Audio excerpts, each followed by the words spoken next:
Hello and welcome to KahindoTech. In this video, I'll show you how to create an account on the Ticketmaster app. But before I begin, please allow me to give a quick 10-second shout out to my merch store. I work with different artists to create cool and original fan art. I sell clothes, pillows, and many different accessories. Please check out my store to support the channel and the artists I work with. You can find the link to my store on the top of the comment section or the description of this video. Thanks. You can now get back to your video. To create an account on the Ticketmaster app, you first download the app and open it like I'm about to do here. So this is the Ticketmaster app. Once you have it open, the first time that you open it, it will look something like this. You want to go through all of this and next. And then if you look over here in the bottom where it says sign in or create account, you want to tap on that. All right. And so this is actually the option for signing in. So if you already have an existing account, you can sign in right here. But if you don't have an account yet, look over here where it says sign up. You want to click on that. All right. And then from here, just start entering your details. So I'll start with my email and then enter your password. Like this over here, usually a good password will have 8 characters, 1 letter, and 1 number.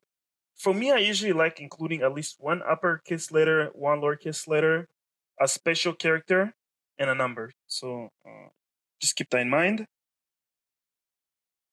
And as I'm typing here, it will say if I've met all the requirements. Actually, I made a mistake. Let's see.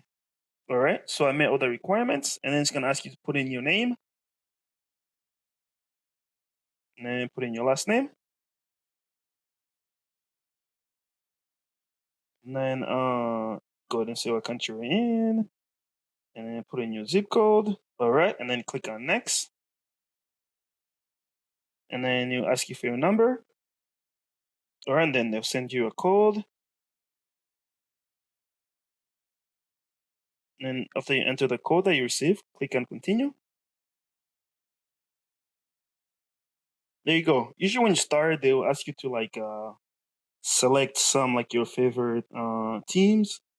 Let me see. It's like usually teams or like artists and stuff like that. And then just select 5, whatever 5 to just get going. And these are not necessarily my favorite team or artists. I'm just selecting. And then after you select all of those, you can click continue. And then do you want to enable notifications? I'll just say yes for now, and then allow. And there you go. That's how you can create your Ticketmaster account. If you have any other questions or comments, please leave them in the comment section below. And thank you for watching.